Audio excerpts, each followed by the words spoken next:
Hello future crochet friends, in this video I'm going to teach you how to crochet even if you're a total beginner. I promise that by the end, if you follow along, you'll be ready to make your first project. Let's get started. Before you learn how to crochet, you will need the right materials. Some are essential while others will only be useful if you really enjoy the hobby and want to keep making projects.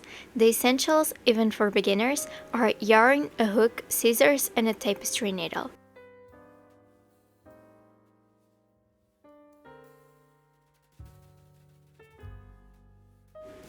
Let's talk about yarn, the most important material in crochet. It comes in different types and the kind of yarn you choose can really affect how your project turns out. I'm going to talk about the advantages and disadvantages, and after that I'm going to talk about the environmental impact of each. First, there's acrylic yarn. This is the one I recommend for beginners and the one I use the most, even though I'm not a beginner.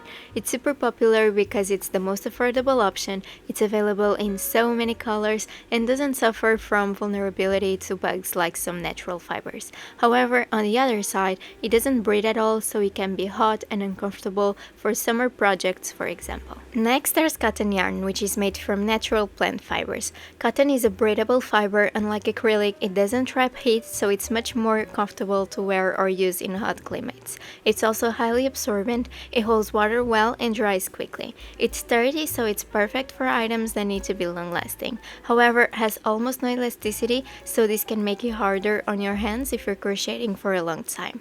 It can also be quite heavy, especially when wet, and you need to check the yarn label for specific washing instructions because some cottons might recommend a gentle cycle or cold water to avoid shrinking or losing shape. Finally, there is wool yarn, which I never used because local shops near me only have acrylic or cotton, but I know that it's usually the best for winter projects. It keeps you warm even in very cold temperatures and is strong and long-lasting if cared for properly. However, it's not as easy care as acrylic or cotton. Many types of wool require hand washing and hair drying to avoid shrinking or felting, but some blends are machine washable. Some people find wool itchy or are allergic to it, and it tends to be more expensive. Wool is a natural fiber and can attract moths or other pests if stored improperly. Projects made with wool should be kept in airtight containers or with moth repellents. Now talking about the environmental impact of each, acrylic is not good for the environment because acrylic yarn is made with a type of plastic, so it contributes to microplastic pollution. Cotton is a natural fiber, so it's biodegradable. This makes it a more environmentally friendly option. However, growing cotton requires a lot of water and pesticides, which can have a significant environmental impact as well.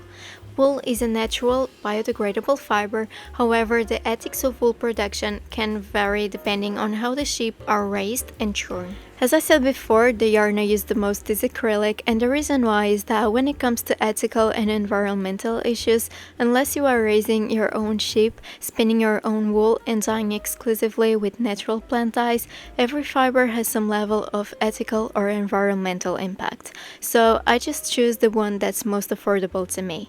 That said, creating your own clothes, for example, regardless of the fiber, will almost always be more ethical and environmentally friendly than buying mass-produced items. However, I know that a lot of people like to search for yarn in second-hand shops or even unravel wool clothing to reuse the yarn, which is an amazing way to reduce waste and give materials a second life. These are some types of yarn I don't recommend for beginners simply because they make it more difficult to see the stitches clearly or even find the right place to insert your hook. Now let's talk about crochet hooks. It comes in a range of sizes, which are measured by the diameter of the part that pulls the yarn through your stitches. The size you choose affects the size of your stitches and the overall look of your project. Most yarn labels will recommend a hook size that works best for the yarn. It's a great place to start, especially for beginners. When I learned how to crochet, I started with a 5mm hook because I think it's easier to figure out later if you feel more comfortable with higher or lower millimeters, since we're using the middle one. I ended up wanting to go down a bit, and my favorite hook is a 4mm hook, so I always end up trying to find yarn where the recommended hook is from 4mm to 5mm. However, it always depends on the type of project you're going to make, so it's a good idea to just buy a pack of like 10 hooks with different sizes just in case. A great tip I have, and I wish I've done this from the beginning, is to save all your yarn labels with a piece of yarn attached to them. That way you will never forget the important information for each yarn, and in case you want to buy more of that specific yarn, you will know the exact color code you need. Here's all the important information you can find on your yarn label: the brand, the specific color, the composition, how much it weighs and measures, washing instructions, recommended hook size, and certifications. Here's an example of 3 different hook sizes on the same yarn.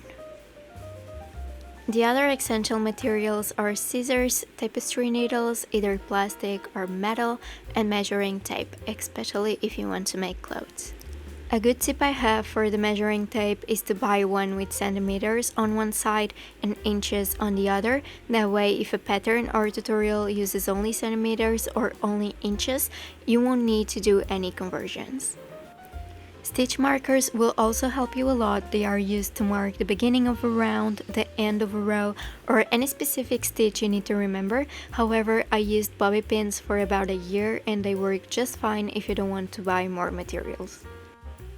The other stuff I bought only after about 6 months of crocheting, so it's up to you whether you want to get it or not. I'll be showing how each one works at the end of the video because they're not as important if you're a beginner. Before teaching you how to hold the yarn or the crochet hook, we're going to make a slip knot. A slip knot is the very first step in most crochet projects. It creates an adjustable loop that you will place on your hook to start working.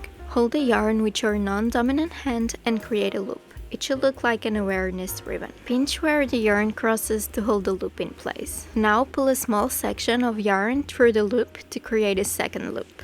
Now hold the new loop while pulling gently on the tail end and the working end to tighten the knot. And now you have your first slip knot. Now we can learn how to hold the yarn and the hook. To be honest, this step is something that only practice will really teach you the most suitable way for you. But personally, I stretch the yarn with my index finger, hold it with 2 fingers on the palm of my hand, and use my thumb and middle finger to hold the project. As for the hook, I hold it like a pen. However, some people find the way I hold pens a bit strange, so it might not work for you either, but give it a try or just hold it as if it were a pen. I've also seen some people hold it like this, but personally I can't. Now we're ready to crochet. Crochet is all about practice, so I want you to do everything with me to fully understand. Grab some paper and write chain. The chain stitch is the simplest stitch in crochet. It's made by yarn over and pulling the yarn through the loop on your hook. This is the starting point for almost all crochet projects. So yarn over and pull the yarn through the loop on your hook. Like this. I'm going to chain 10 as an example. So I already have 2. I'm making my 3rd one, and I'll keep doing this until I have 10.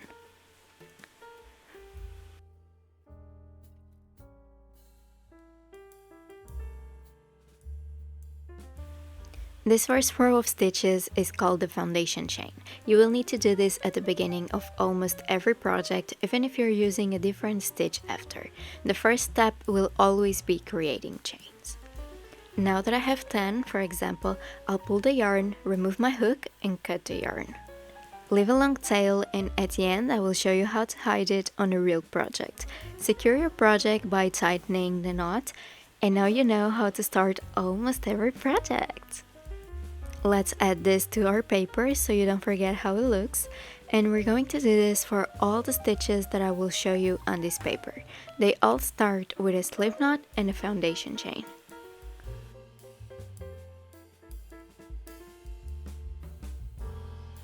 The next one is single crochet. Let's start by creating our slip knot just like we've done before.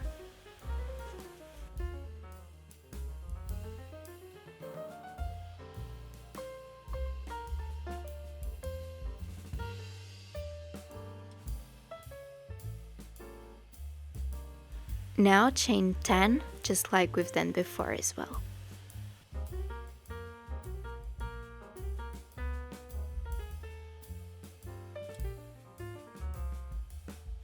Now after making our foundation chain, insert your hook into the next stitch.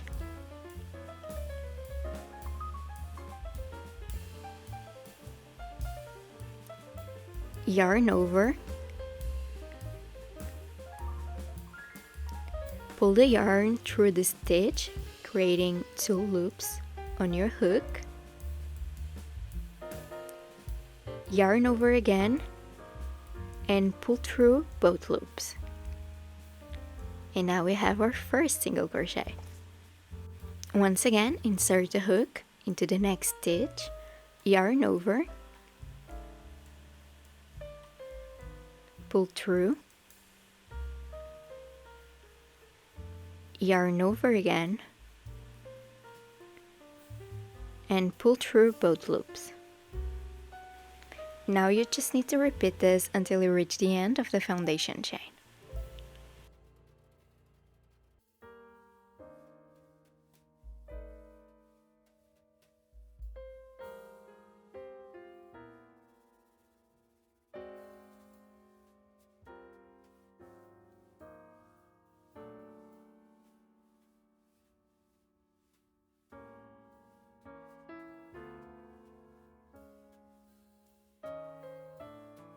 Once you reach the end, it should look like this, and I want to teach you how to make multiple rows. So turn your work, and just like that, you can keep doing single crochets to create our second row. And that's how you do for the third, fourth, any row you want. You just need to turn your work and continue making stitches.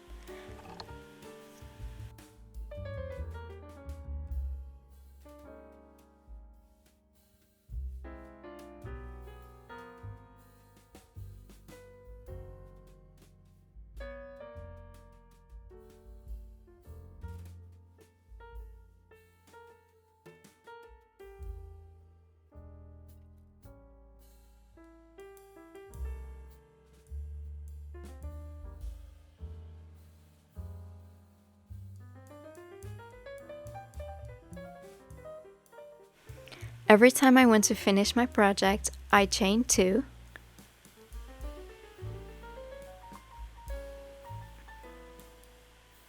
pull the yarn, and cut it, just like we did before.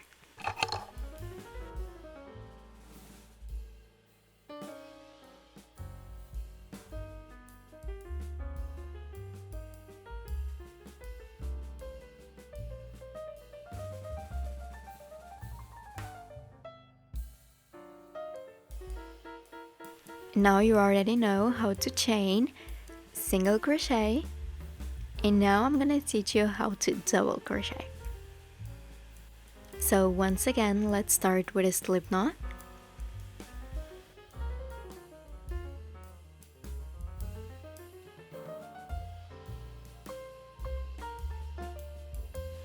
Chain 10.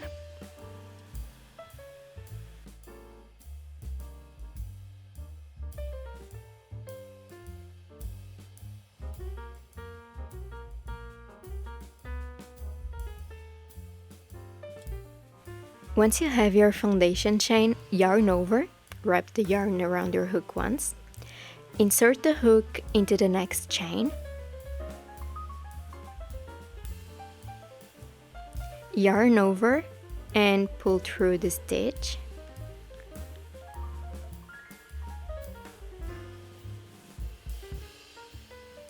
now you should have 3 loops on your hook, yarn over and pull through the first 2 loops on your hook, and yarn over again and pull through the remaining 2 loops on your hook. Now we have a double crochet. Let's do it again. So yarn over, insert the hook into the next chain, yarn over and pull through the stitch. Now you should have 3 loops on your hook, yarn over and pull through the first 2 loops on your hook, yarn over again and pull through the remaining 2 loops on your hook. And now we have another double crochet. We're going to repeat this stitch until we reach the end of the foundation chain.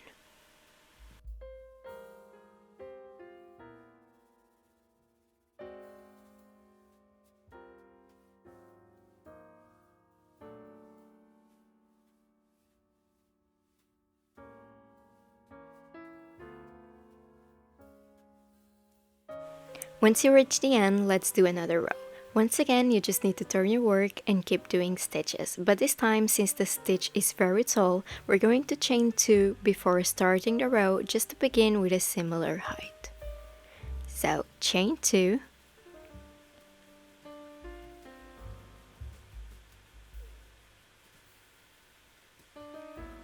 And now you can keep doing double crochets, just like before.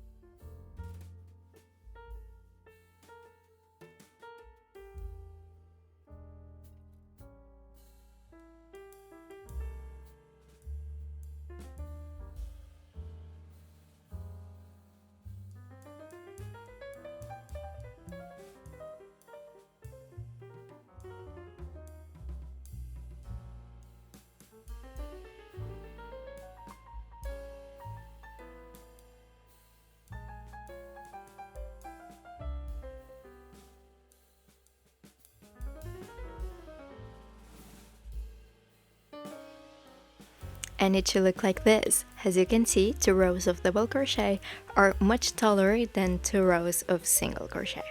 Since I want to finish my project here, I'm gonna chain 2, pull the yarn, and cut it.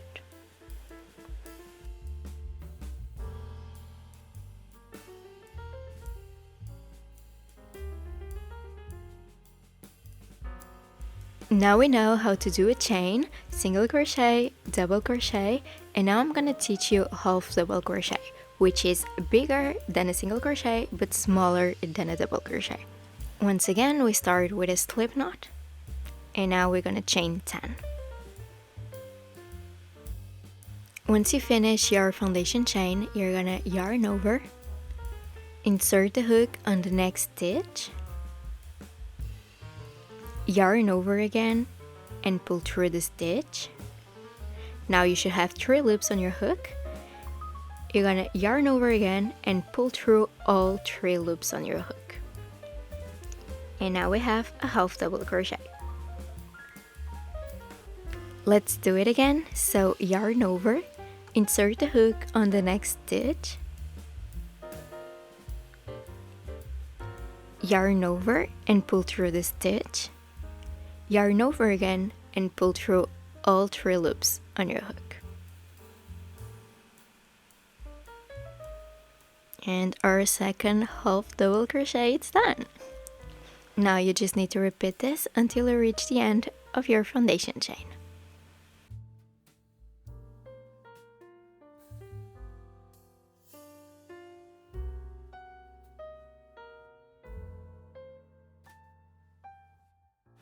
Now for the second row, we're gonna turn our work. Since this stitch is kinda big as well, we're gonna chain 2.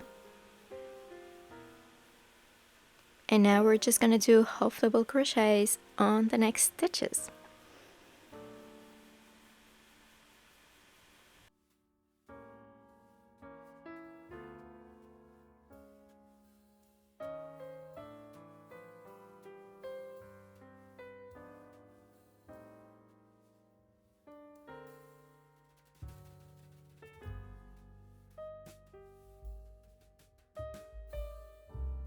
As you can see, is smaller than double crochet, but bigger than single crochet. Now to finish my project, I'm gonna chain 2, pull the yarn, and cut it.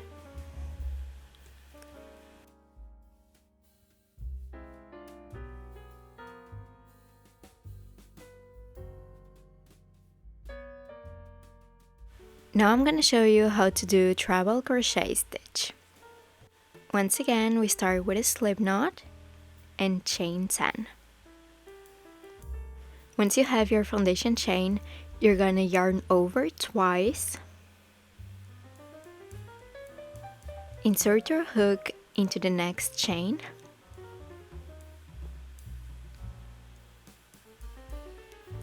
yarn over and pull through the chain, yarn over again and pull through the first 2 loops on your hook,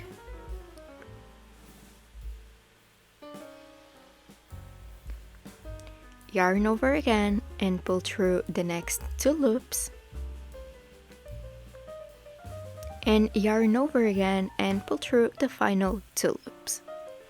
Let's do it again. So yarn over twice, insert your hook into the next chain,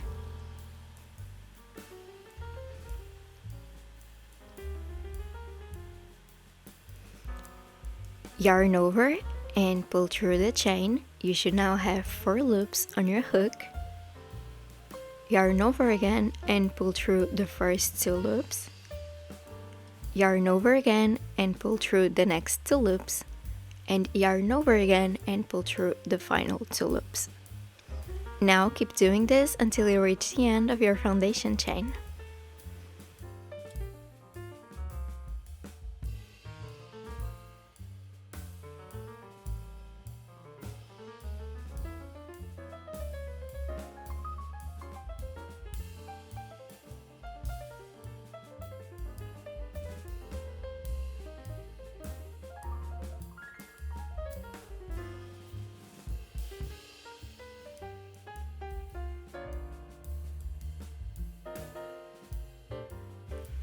To make a second row, we're gonna turn your work, and since this is the tallest stitch we have, we're gonna chain 3 instead of 2, just to have a similar height. Now keep doing treble crochets until you reach the end of the row.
Once again, once I finish my project, I'm gonna chain 2, pull the yarn, and cut it.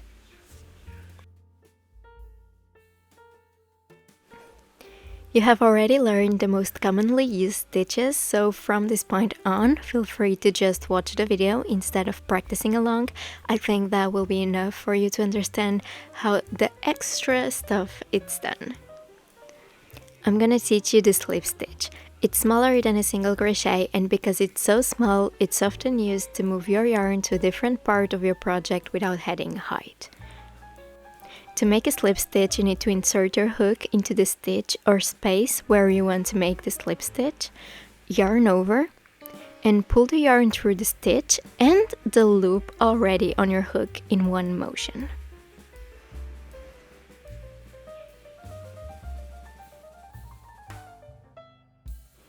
Let's do it again. Insert your hook into the stitch or space where you want to make the slip stitch.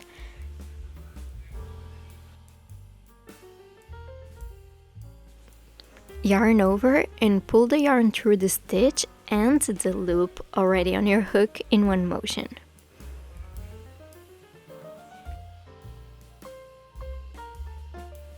Slip stitches can also be used to join stitches together or close rounds, which I'll show you later.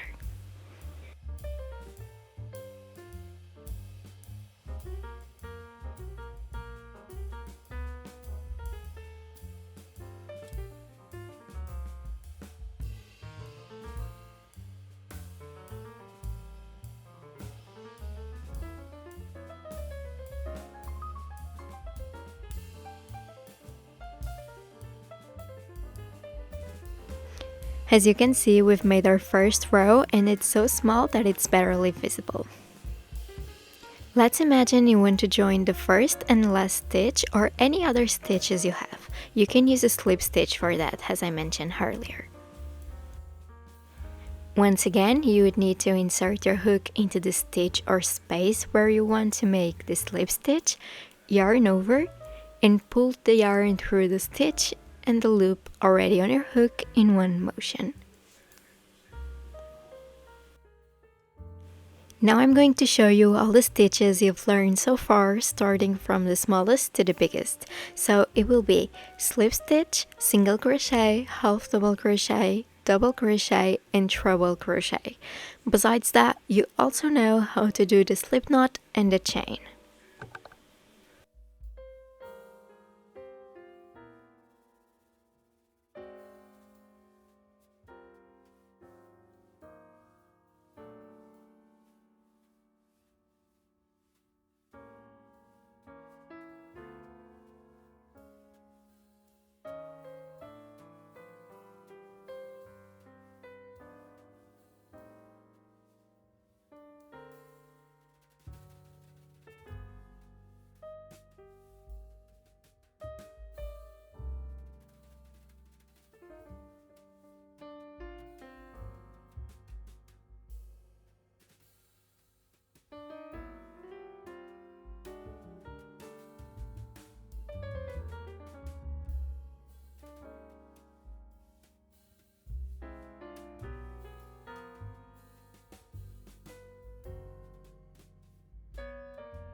This is what you need to do when working in rows. However, some projects need to be worked in the round, and for that, instead of starting with a slip knot, we begin with a magic ring.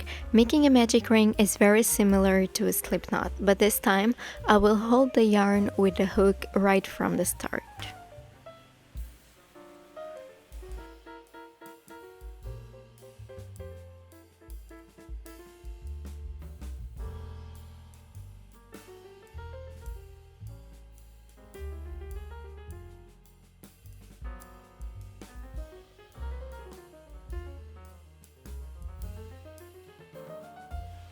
So let's imagine you're making a project that says to do 10 single crochets in a magic ring.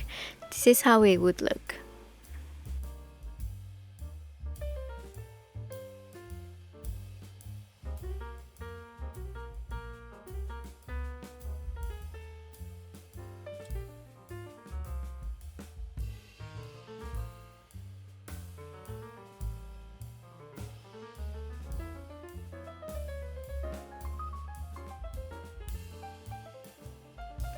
I think that the difference between starting with a slip knot and a magic ring, it's pretty clear here. Now let's imagine you're working on a project that mentions front loops and back loops. It's pretty easy to understand. This way you will notice that it gives you two loops, right? Front loop only means you should insert your hook into the literal front loop like this. Back loop only means you should insert your hook into the literal back loop like this. Doing this creates a textured effect in your project. You're also going to hear about increases and decreases eventually. An increase is turning one stitch into two stitches, making your work wider. As you can see, I'm making 2 single crochets in the space of one only.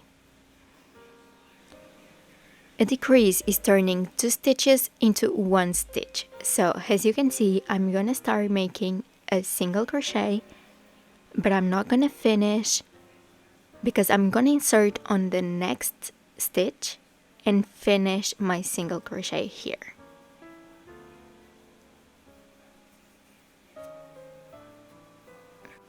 This way, the 2 stitches from the previous row are now 1 on this row.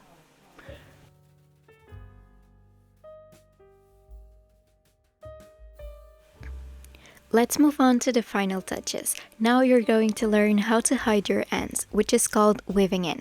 All you need to do is insert your yarn into a tapestry needle and weave it in different directions to make sure it's secure. I always try to weave in 3 different directions, but sometimes I don't leave a long enough tail for 3, so I just do 2 instead.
Remember when I showed you that one of the materials I use to crochet is a lighter? Well, crocheters use it to remove any flyaways that some yarns have. However, don't forget that you should only do this carefully and you need to test with a small piece of yarn first. In this case, I'm doing it confidently because I already know how this type of yarn reacts to it.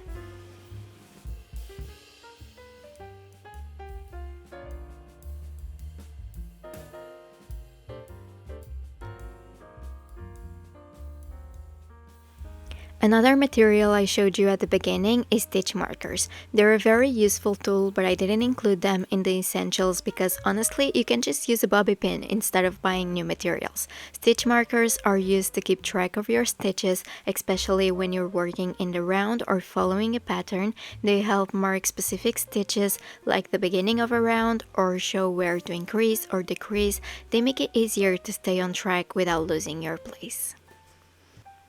Finally, the pins and water spray. These are used for blocking. Blocking is the process of wetting or steaming your finished crochet project and then shaping it to your desired dimensions. It helps even out stitches, set the shape, and give your project a more professional look. You can use a cardboard box, a towel, or even buy a blocking board to lay out your project while it dries.